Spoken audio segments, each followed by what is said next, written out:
विवेचना में आज जवाहरलाल नेहरू की कहानी, जिन्होंने आजादी के बाद पहले ही पखवाड़े में भारत के परमाणु कार्यक्रम की रखी थी नींव।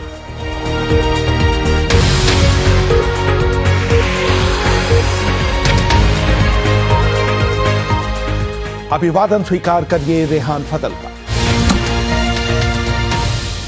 भारतीय परमाणु कार्यक्रम के जनक होमी जहांगीर भाभा और नेहरू की पहली मुलाकात कब हुई, इसका पक्का विवरण कहीं नहीं मिलता। लेकिन इंदिरा गांधी ने बंबई में होमी भाभा ऑडिटोरियम के उद्घाटन के समय दिए गए भाषण में याद किया था कि उनकी भाभा से पहली मुलाकात सन 1938 में हुई थी, जब वो अपने पिता के साथ पानी के जहाज से फ्रांस के शहर मार्सेय जा रही थी। नेहरू दुनिया के उन नेताओं में से एक थे जो वैज्ञानिक दृष्टिकोण के हिमायती थे। इसकी एक बड़ी मिसाल ये है कि भारत के आजाद होने के एक पखवाड़े के अंदर ही नेहरू ने भाभा के नेतृत्व में board of research on atomic energy की स्थापना की थी। नेहरू और भाभा दोनों ने कैम्ब्रिज विश्वविद्यालय में पढ़ाई की थी। परमाणु ऊर्जा आयोग के पूर्व अध्यक्ष M.R. श्रीनिवासन ने लिखा था, उन दोनों में गहरी दोस्ती थी। मेरा मानना है कि महात्मा गांधी, इंदिरा गांधी, उनके परिवार के अन्य सदस्यों और कृष्ण मेनन को छोड़कर शायद ही कोई ऐसा व्यक्ति होगा जो नेहरू के उतना करीब था जितना भाभा थे। भाभा नेहरू को हमेशा भाई कहकर पुकारते थे। इंदिरा गांधी का भी मानना था कि उनके पिता के पास भाभा के लिए हमेशा समय होता था। केवल इसलिए नहीं कि भाभा अहम मुद्दों पर बातें करते थे, बल्कि इसलिए कि भाभा से बातचीत कर नेहरू अच्छा महसूस करते थे। भाभा नेहरू की बौद्धिक भूख को पूरा करते थे, जो राजनीति में रहने के कारण कभी पूरी नहीं हो पाती थी। इसका दूसरा कारण यह भी था कि दोनों की शख्सियतों में पूर्व और पश्चिम का अद्भुत समन्वय था। सन 1954 आते आते परमाणु ऊर्जा आयोग सरकार का एक अलग विभाग बन गया था और होमी भाभा को इसका पहला सचिव बनाया गया था।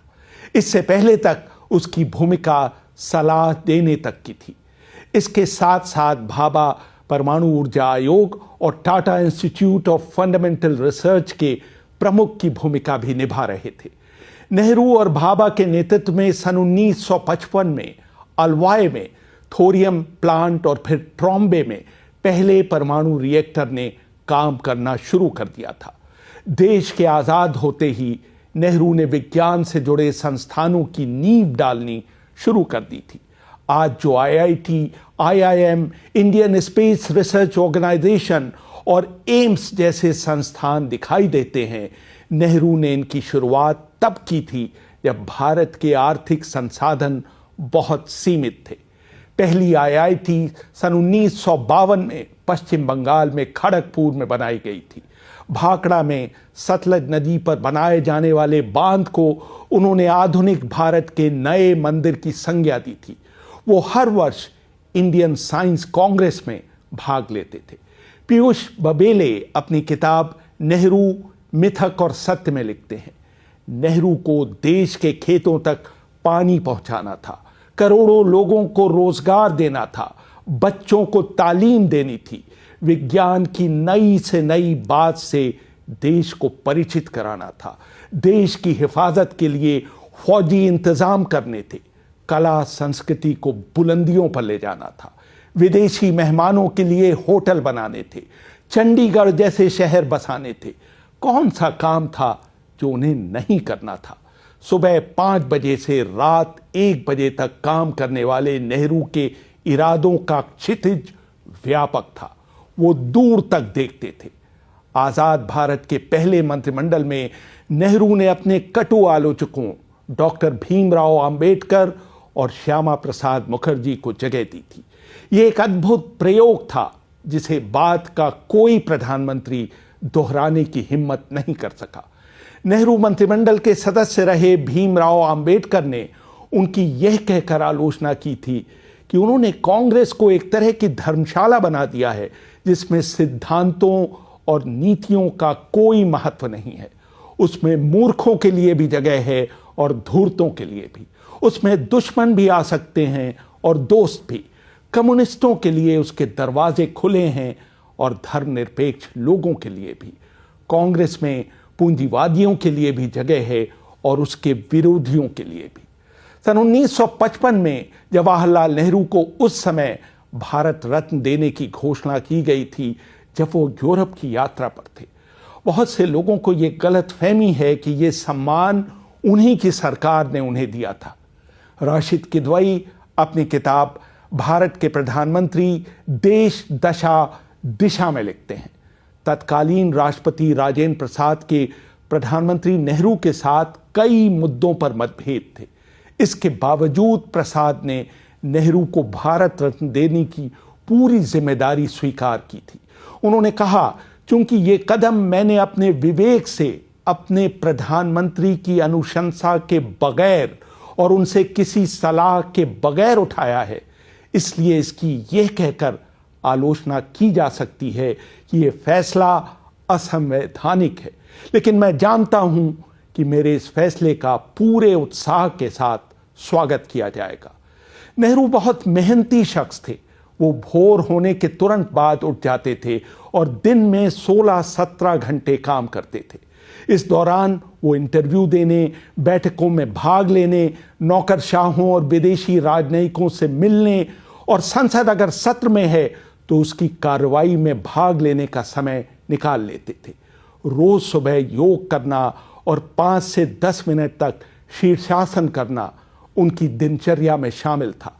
तैरना और घुड़सवारी करना भी उन्हें बहुत पसंद था।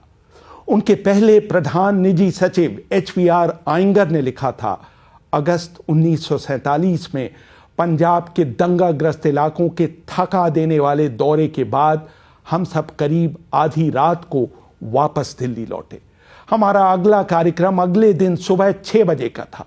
शारीरिक रूप से थका होने के कारण मैं तुरंत सोने चला गया। जब मैं सुबह हवाई अड्डे जाने के लिए प्रधानमंत्री निवास पहुंचा तो उनके पीए ने मुझे वो पत्र, टेलीग्राम और बयान दिखाए जो नेहरू ने उस समय लिखवाए थे जब हर कोई सोने चला गया था। प्रधानमंत्री उस रात 2 बजे सोने गए थे, लेकिन 5:30 बजे अगला दिन शुरू करने के लिए पूरी तरह से तैयार थे। नेहरू के करीबी दोस्त सैयद महमूद जब उनसे पहली बार मिले तो उनके उच्च वर्गीय अंग्रेज जैसे व्यवहार ने उन्हें बहुत प्रभावित किया, लेकिन उनकी गर्मजोशी और मेहमान नवाजी उन्हें पूरी तरह से भारतीय बनाती थी। सैयद महमूद ने लिखा, जब भी मैं ट्रेन से सफ़र करता था अपने साथ एक नौकर को ज़रूर लेकर जाता था, क्योंकि मुझे ट्रेन के बंक पर अपना बिस्तर बंद खोलना और बंद करना नहीं आता था। लेकिन जब जब मैंने जवाहरलाल के साथ ट्रेन का सफ़र किया, उन्होंने मेरा होल्डाल खोलने और बंद करने की जिम्मेदारी अपने ऊपर ले ली। मशहूर पत्रकार फ्रैंक मोरेस नेहरू की जीवनी में लिखते हैं, सोने से पहले 15-20 मिनट तक का समय वो किताबें पढ़ने में बिताते थे। उनकी पसंदीदा किताबें राजनीति, कविता, दर्शन और आधुनिक विज्ञान पर होती थी। प्रधानमंत्री के तौर पर फाइलों पर उनकी नोटिंग संक्षिप्त और स्पष्ट होती थी। उनको जल्द से जल्द फाइलें निपटाने की आदत थी। उनकी मेज पर फाइलें बहुत दिनों तक नहीं रहती थी। नेहरू बहुत ही व्यवस्थित और सफाई पसंद व्यक्ति थे। तिरछी लगी तस्वीरों को सीधा करना, दोस्त के घर में मेज पर जमी धूल को अपने हाथों से साफ करना और कागजों और किताबों को करीने से रखना उनकी आदत में शुमार था। नेहरू की शख्सियत का नकारात्मक पक्ष शायद ये था कि वो देश के प्रशासन को माइक्रो मैनेज करने की कोशिश करते थे। वो अपना बहुत अधिक समय ऐसे कामों में लगाते थे जो किसी देश के राष्ट्राध्यक्ष के लिए गैर जरूरी थे। शशि थरूर नेहरू की जीवनी Nehru the invention of India में लिखते हैं, नेहरू अपने सिविल सर्वेंट्स का काम खुद करना पसंद करते थे। प्रधानमंत्री के लिए यह जरूरी नहीं था कि वो हर पत्र का जवाब खुद लिखे, लेकिन नेहरू को ऐसा करने से संतोष मिलता था। उनको अपने अफसरों से दुनिया के हर विषय पर बात करना अच्छा लगता था। रक्षा मंत्रालय में काम कर रहे एक अंग्रेज अधिकारी का कहना था कि जब भी मैं नेहरू के सामने जाता था वो मुझसे दुनिया के मुद्दों पर जरूर बात करते थे। मुझे ये देखकर बहुत ताज्जुब होता था कि उनके पास इन बातों के लिए समय होता था। एक बार जब घाना के नेता क्वामे नक्रूमा जाड़े में भारत की यात्रा पर आए तो उन्होंने तय किया कि वो उत्तर भारत की यात्रा ट्रेन से करेंगे। जब नक्रूमा की ट्रेन चलने वाली थी, अचानक एक ढीला ढाला ओवरकोट पहने नेहरू दिल्ली रेलवे स्टेशन पहुंच गए। नेहरू ने नक्रूमा से कहा, ये कोट मेरे लिए बहुत बड़ा है, लेकिन ये आपको बिल्कुल फिट आएगा, आप इसको पहन लीजिए, ये आपको सर्दी से बचाएगा। जैसे ही नक्रूमा ने कोट पहना, ट्रेन चल पड़ी। बाद में नक्रूमा ने लिखा, जैसे ही मैंने ओवरकोट की जेबों में हाथ डाला, मेरे आश्चर्य का ठिकाना नहीं रहा। कोट की एक जेब में ऊनी मफलर और दूसरे में गर्म दस्ताने रखे हुए थे। नेहरू का इस तरह का शिष्टाचार सिर्फ बड़े लोगों के लिए ही नहीं था। शशि थरूर लिखते हैं, एक बार कश्मीर की यात्रा पर उनके स्टेनोग्राफर का सूटकेस जहाज के साथ श्रीनगर नहीं पहुंचा। वो शख्स सिर्फ सूती कमीज पहने हुए था और जाड़े में बुरी तरह से कांप रहा था। नेहरू ने सुनिश्चित किया कि उनके स्टेनो को तुरंत एक स्वेटर और जैकेट उपलब्ध कराई जाए। जेल में रहते हुए भी वो अपने साथियों का जन्मदिन नहीं भूलते थे और वहीं से उन्हें बधाई का पत्र भेजते थे। नेहरू के बारे में उनके आलोचक कहते थे कि उन्हें लोगों की सही पहचान नहीं थी।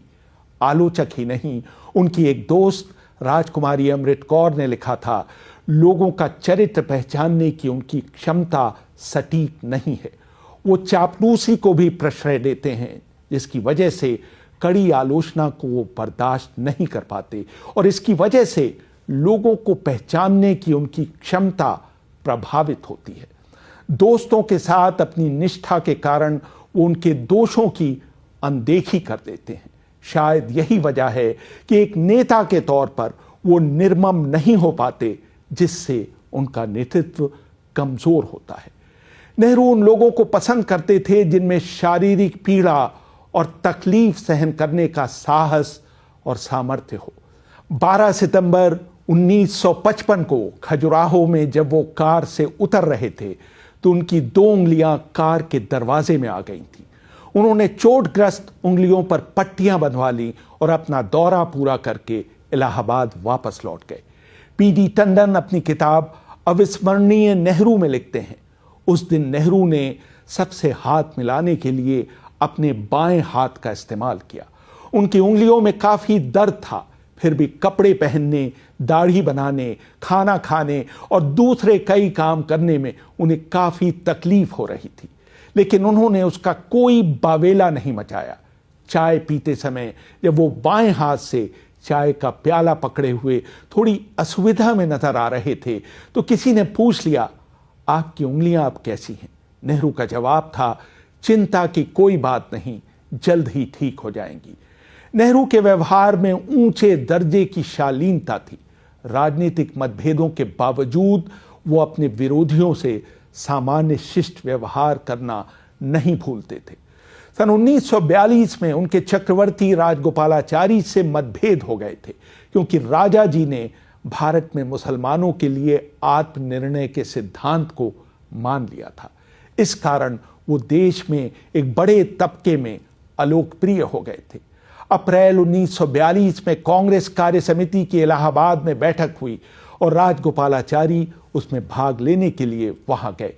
हिंदू महासभा के कुछ समर्थक काले झंडों के साथ रेलवे स्टेशन पर जमा हो गए। पीडी टंडन लिखते हैं, बहुत व्यस्त होते हुए भी नेहरू राजा जी को स्टेशन ले जाने वाली कार में बैठ गए। उन्होंने कहा, देखते हैं इलाहाबाद में राजगोपालाचारी को कौन काले झंडे दिखाता है।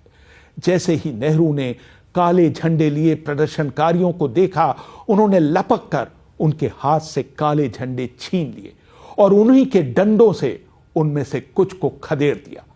प्रदर्शनकारियों का मुखिया जब नेहरू के सामने आया तो वो उस पर चिल्ला पड़े, तुम्हारी ये हिम्मत कि इलाहाबाद में मेरे मेहमान की बेइज्जती करो।